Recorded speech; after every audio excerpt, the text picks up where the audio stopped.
जय हो बजरंगबली। प्रिय भक्तों, आज मंगलवार के पावन अवसर पर हम सुनेंगे मंगलवार व्रत कथा।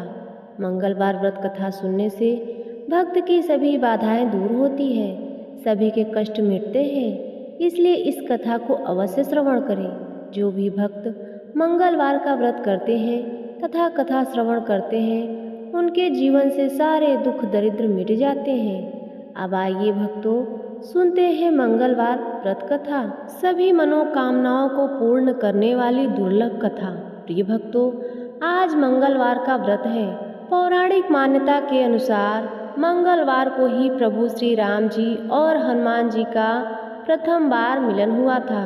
मंगलवार की बड़ी ही दुर्लभ पौराणिक कथा के अनुसार प्राचीन काल में नरोत्तम नामक एक ब्राह्मण था। उसके माता पिता श्री राम और हनुमान के भक्त थे। वे हर मंगलवार का व्रत किया करते थे। वह नरोत्तम ब्राह्मण अपने माता पिता की सेवा छोड़कर तीर्थ यात्रा के लिए घर से निकला। तीर्थ सेवा के बल से उसकी नहाकर धोई हुई धोती प्रतिदिन बिना ही आधार आकाश में उड़कर सूखने लगी।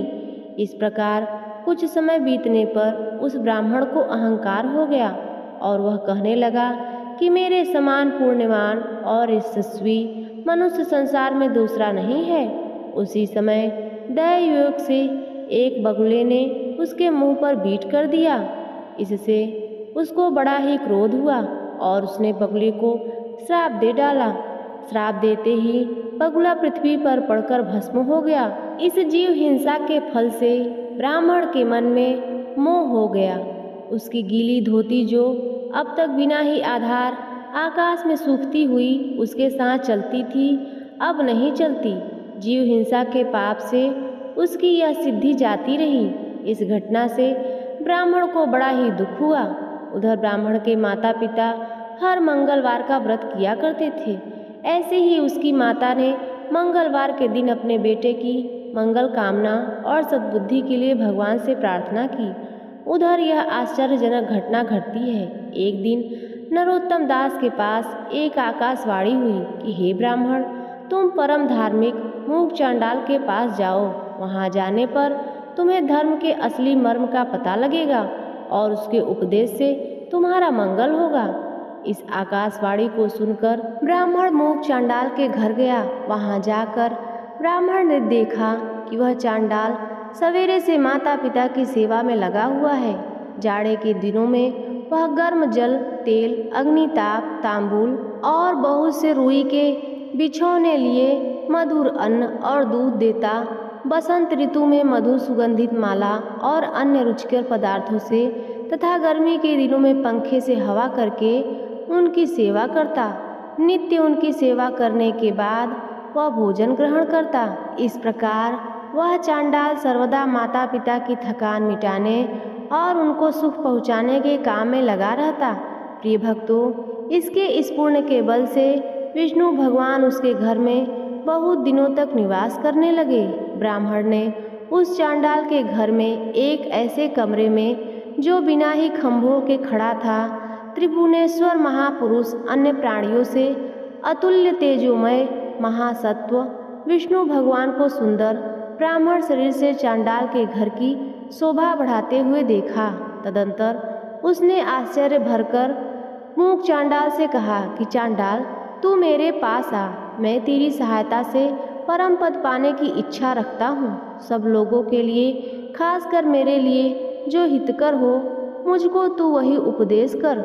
मूक ने कहा, मैं इस समय अपने माता पिता की सेवा में लगा हूँ, आपके पास कैसे आऊँ? उनकी सेवा कर चुकने के बाद मैं आपका काम करूँगा। आप दरवाजे पर ठहरिए, मैं आपका आतिथ्य करूँगा। चांडाल की यह बात सुनकर ब्राह्मण ने क्रोधित होकर कहा, मैं ब्राह्मण हूँ, मुझको छोड़कर ऐसा कौन सा श्रेष्ठ कार्य है जिसे तू करना चाहता है? मूक ने कहा, हे ब्राह्मण, आप व्यर्थ ही क्यों क्रोध करते हैं? मैं बकुला नहीं हूँ आपके क्रोध से जल जाऊँ। आकाश में जब आपकी धोती नहीं सूखती, आप आकाशवाणी सुनकर भगवान श्री हनुमान की कृपा से यहाँ आए हैं। इस बात को मैं जानता हूँ। आप जरा ठहरिए, मैं उपदेश दूंगा। जल्दी हो तो आप पतिव्रता के पास जाइए, जहाँ जाने से आपका कार्य सफल हो जाएगा। प्रिय भक्तों, अब देखिए इसके बाद ब्राह्मण रूपी भगवान विष्णु ने मुख के घर से निकलकर नरोत्तम से कहा, हे ब्राह्मण, चलो मुझे भी उसी पतिव्रता के घर जाना है। नरोत्तम कुछ सोचता हुआ उसके साथ चल दिया। रास्ते में आश्चर्य प्रकट करते हुए नरोत्तम ने ब्राह्मण वेशधारी विष्णु जी से पूछा कि विप्रवर, आप स्त्रियों से युक्त चांडाल के घर में सदा क्यों घुसे रहते हैं? हरि ने कहा, अभी तुम्हारा चित्त शुद्ध नहीं है। पतिव्रता आदि से मिलने के बाद तुम मुझे पहचान सकोगे। नरोत्तम ने कहा, हे द्विज, वह पतिव्रता कौन है? उसने ऐसी कौन सी महान बात की है जिसके लिए मैं वहाँ जा रहा हूँ?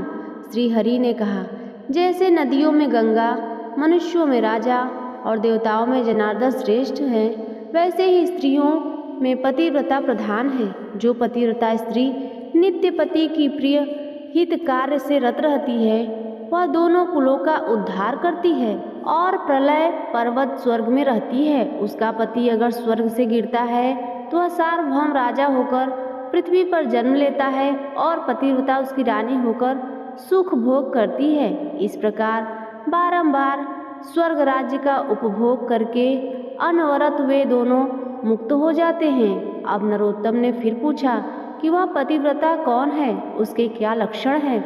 मुझे यथार्थ रूप में समझाइए।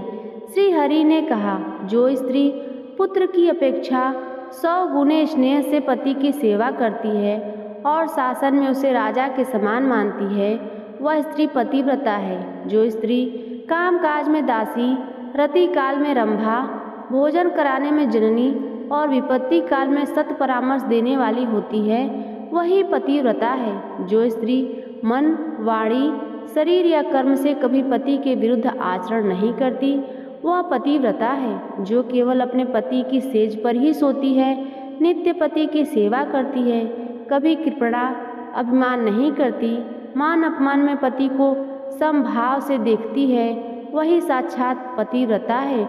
जो सती स्त्री सुंदर वस्त्र आभूषण धारी भ्राता और पुत्र को देखकर भी उन्हें पर पुरुष समझती है, वही यथार्थ पतिव्रता है। हे ब्राह्मण, तुम उस पतिव्रता के पास जाकर अपनी मनोकामना उससे कहो। तुम जिसके घर जा रहे हो उस ब्राह्मण के 8 स्त्रियां हैं। उसमें जो पुरुष यौवन संपन्ना, यशस्वी और दयावती हैं, उसका नाम शुभा है, वह प्रसिद्ध पतिव्रता है। तुम उसके पास जाकर अपने हित की बातें उससे पूछो। इतना सुनकर, इतना कहकर भगवान हरि अंतर्ध्यान हो गए। नरोत्तम को उसके अंतर्ध्यान होते देखकर बड़ा ही आश्चर्य हुआ। नरोत्तम ने उस पतिव्रता के घर पहुंचकर उससे अपने हित की बात पूछी। पतिव्रता स्त्री अतिथि की बात सुनकर घर के बाहर आई और ब्राह्मण को देखकर दरवाजे पर खड़ी रह गई। ब्राह्मण ने पतिव्रता को देखकर हर्ष के साथ कहा, साध्वी, आपको जो कुछ भी मालूम है सो मेरे हित के लिए कहिए। पतिव्रता ने कहा, इस समय तो मुझे पति की सेवा करनी है, मुझे अभी फुर्सत नहीं है, पीछे आपका काम कर दूंगी, आज आप यही मेरा आतिथ्य स्वीकार करें। ब्राह्मण ने कहा, कल्याणी, मुझे आज भूख प्यास या थकावट कुछ भी नहीं है। मैं जिस विषय को जानना चाहता हूँ वह मुझे बतला दो, नहीं तो तुम्हें हिसाब दूंगा। इस पर पतिव्रता ने कहा, हे ब्राह्मण श्रेष्ठ, मुझे आप वह बकुला ना समझे। आप धर्म तुलाधार के पास जाकर उससे अपने हित की बात पूछें, वे आपको हित उपदेश करेंगे। महाभागा सुबह इतना कहकर घर के अंदर चली गई। इसके बाद नरोत्तम ने उसके घर में जाकर देखा कि वही ब्राह्मण जो मूक चांडाल के घर में था और बहुत दूर तक साथ साथ आया था, वहाँ भी बैठा हुआ है। नरोत्तम को इससे बड़ा ही अचंभा हुआ।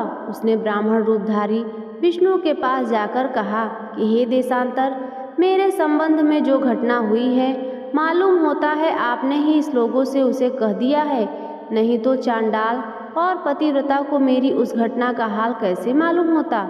हरि ने कहा, भूत भावन महात्मा गण अपने पुण्य और सदाचार के बल से ही सभी बातें जान सकते हैं। पतिव्रता ने तुमसे क्या कहा सो मुझे बतलाओ। प्रिय भक्तों, नरोत्तम ने कहा, मुझे पतिव्रता ने धर्म तुलाधार के पास जाकर प्रश्न करने का आदेश दिया है। हरि ने कहा, अच्छी बात है, तुम मेरे साथ चलो, मैं भी वहीं जाऊंगा। इतना कहकर श्रीहरि चलने को तैयार हो गए। अब नरोत्तम ने पूछा, उस धर्म तुलाधार का मकान कहाँ है जहाँ पर लोग बहुत सी चीज़ें खरीदते बेचते हैं? उसी बाजार में तुलाधार रहते हैं। लोग धान, रस, तेल, अन्न आदि वस्तुएं उसके धर्म कांटे पर तौल कर देखते लेते हैं। वह नरश्रेष्ठ प्राण जाने पर भी कभी झूठ नहीं बोलता। उसके इस काम से उसका नाम धर्म तुलाधार पड़ गया है। श्री हरि ने इतना कहते ही नरोत्तम तुलाधार के पास पहुंच गया। देखा तो तुलाधार बहुत सा रस बेच रहा है। उसका शरीर मैला कुचैला हो गया है। वह लेन देन संबंधी अनेक प्रकार की बातें कर रहा है। अनेक प्रकार के नर नारियों ने उसे चारों ओर से घेर रखा है। तुलाधार ने ब्राह्मण को देखते ही कहा, हे ब्राह्मण, क्यों, क्या काम है? उसकी इस प्रकार की बातें सुनकर ब्राह्मण ने मधुर वाणी में कहा, भाई, मैं तुम्हारे पास धर्मोपदेश ग्रहण करने आया हूँ, तुम मुझे उपदेश करो। तुलाधार ने कहा, महाराज, अभी तो मेरे ग्राहक की भीड़ लगी है। एक प्रहर रात तक मुझे फुर्सत नहीं मिलती। आप मेरे कहने से धर्माकर के पास जाइए। बगुले की हिंसा का रोष और आकाश में धोती ना सूखने का कारण आदि सभी बातें आपको बता सकते हैं। उसका नाम अद्रोहक है। वे बड़े ही सज्जन हैं। उसके उपदेश से आपके संपूर्ण काम सफल हो सकेंगे। तुलाधार ब्राह्मण से इतना कहकर फिर अपने लेन देन में लग गया। तब नरोत्तम ने ब्राह्मण वेशधारी श्री हरि से कहा, महाराज, मैं तुलाधार के उपदेश से अद्रोहक के पास जाऊंगा, परंतु उसका घर मैं नहीं जानता। क्या आप बता देंगे? श्री हरि ने कहा, आओ, मैं अभी तुम्हारे साथ उसके घर चलता हूँ। रास्ते में नरोत्तम ने श्री हरि से पूछा, हे भगवान, यह तुलाधार समय पर स्नान या देवतृप्त तर्पण कुछ भी नहीं करता। इसका सारा शरीर मैला हो रहा है, कपड़ों में गंध आ रही है। यह मेरे भूतकाल में होने वाली घटनाओं को कैसे जान गया? यह सब देखकर मुझे बड़ा ही ताज्जुब हो रहा है। आप इसका कारण बतलाइए। श्री हरि ने कहा, सत्य और समदर्शन के प्रताप से तुलाधार ने तीनों लोगों को जीत लिया है। इसी से देव, पितर और मुनिगण भी उससे तृप्त हो गए हैं और इसी कारण से यह भूत, भविष्य और वर्तमान की सब कुछ बातें जानते हैं। सत्य से बढ़कर धर्म नहीं है और झूठ से बढ़कर महापाप नहीं है। जो निष्पाप समदर्शी पुरुष हैं, शत्रु, मित्र और उदासीन सभी के जिनके मन समान है, उसके समस्त पाप नष्ट हो जाते हैं और वे विष्णु भगवान के मोक्ष को प्राप्त करते हैं। जो मनुष्य सदा ही ऐसा व्यवहार करते हैं, वे अपने कुलों का उद्धार करने वाले होते हैं। सत्य, दम, सम, धैर्य, स्थिरता, अलोभ और अनालस्य सभी उसमें रहते हैं। वह धर्मज्ञ देव और नर लोक के सभी विषयों को जानते हैं। उसकी देह में साक्षात श्री हरि निवास करते हैं। जगत में उनके समान कोई नहीं होता। जो सत्य, सरल और समदर्शी हैं, वह साक्षात धर्ममय है। वास्तव में इस जगत को वही धारण करते हैं। इस पर नरोत्तम ने कहा, आपकी कृपा से मैंने तुलाधार का रहस्य तो जाना। अब यदि आप उचित समझें तो अद्रोहक का भी इतिहास बतला दें। श्री हरि ने कहा, हे ब्राह्मण, सुनो। किसी एक राजकुमार की सुंदरी नाम की एक परम सुंदरी नवयुवती भार्या थी। वह अपने पति को बड़ी ही प्यारी थी। राजकुमार को किसी खास काम से अकस्मात बाहर जाने की आवश्यकता पड़ गई। वह अपने मन में चिंता करने लगा, इस प्राणों की पुतली प्रिया को किसके पास छोड़कर जाऊं? कहाँ इसकी रक्षा हो सकेगी? अंत में उसके अद्रोहक के पास जाकर ही मैं बाहर जाता हूँ। जब तक लौट कर आऊँगा तब तक मेरी इस नवयुवती सुंदर स्त्री की रक्षा का भार तुम ग्रहण करो। राजकुमार के इस प्रस्ताव से अद्रोहक ने आश्चर्य में पड़कर कहा कि मैं तो आपका पिता, भाई या मित्र नहीं हूँ। ना आपके माता पिता के कुल से मेरा कोई संबंध है।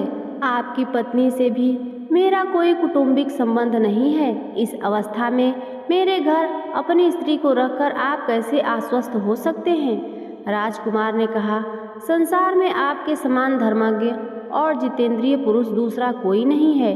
अद्रोहक ने कहा, आप बुरा ना माने, त्रिलोक मोहिनी भार्या की कौन पुरुष रक्षा कर सकता है? राजकुमार ने कहा, मैं अच्छी तरह से सोच समझ के ही आपके पास आया हूँ। मेरी स्त्री को आप ही रखिए, मैं अपने घर जाता हूँ। राजपुत्र के ऐसा कहने पर अद्रोहक ने फिर कहा, इस शोभायुक्त नगरी में कामी पुरुषों की भरमार है, मैं कैसे तुम्हारी स्त्री की रक्षा कर सकूंगा। राजकुमार ने कहा, आप जैसा ठीक समझे वैसा ही करें, मैं चलता हूँ। गृहस्थ अद्रोहक ने धर्म संकट में पड़कर राजकुमार से फिर कहा, हे पिता, मैं इस आरक्षित स्त्री की रक्षा निमित्त जो देखने में अनुचित होगा ऐसा कर्म भी उचित और हितकर समझकर करूँगा। मैं इसे रात को अकेली नहीं रख सकता, अतएव मैं अपनी भार्या के साथ जिस शैया पर सोता हूँ उसी पर इसे भी सोना पड़ेगा। आपको इसमें आपत्ति हो तो अपनी स्त्री को वापस ले जाइए, नहीं तो छोड़ जाइए। राजकुमार ने कुछ देर तक सोचकर कहा, अच्छी बात है, आप जैसा उचित समझें वैसा ही करें। तदंतर राजकुमार ने अपनी स्त्री से कहा, सुंदरी, इसकी आज्ञा के अनुसार सब काम करना, इसमें तुम्हें कोई दोष नहीं लगेगा।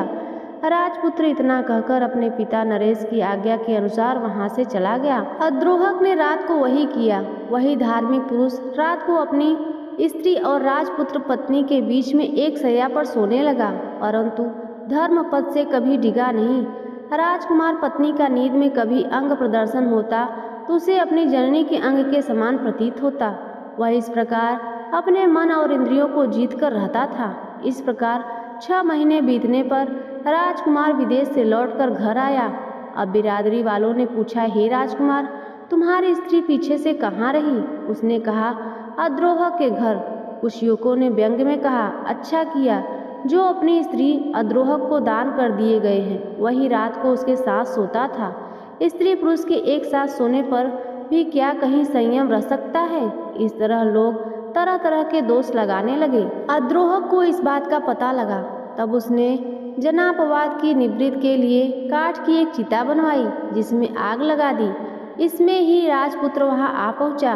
राजकुमार ने अपनी स्त्री को प्रसन्न मुख और अद्रोहक को विषाद युक्त देखकर अद्रोहक से कहा, भाई, मैं आपका मित्र बहुत दिनों बाद विदेश से लौटकर आया हूँ, आप मुझसे बात नहीं करेंगे?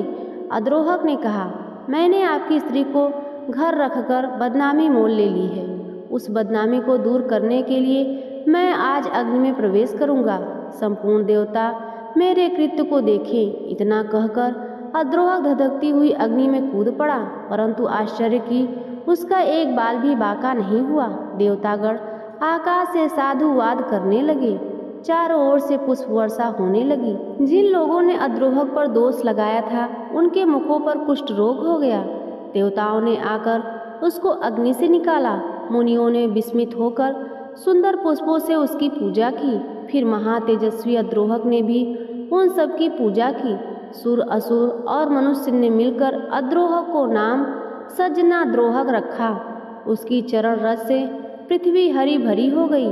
तब देवताओं ने राजकुमार से कहा, हे राजकुमार, तू अपनी स्त्री को ग्रहण करो। अद्रोहक के समान जगत में दूसरा कोई नहीं। जगत में सभी लोग काम के वश हैं। काम, क्रोध और लोभ सभी प्राणियों में है। काम से संसार में बंधन होता है, यह जानकर भी लोग अकामी नहीं होते। इस अद्रोहक ने कर्तव्य पालन के लिए काम को जीत कर मानो 14 भुवनों में जीत लिया है। इसके हृदय में नित्य वासुदेव विराजमान है। यूं कहकर सब लोग और राजपुत्र अपनी पत्नी सहित अपने अपने घर को चले गए।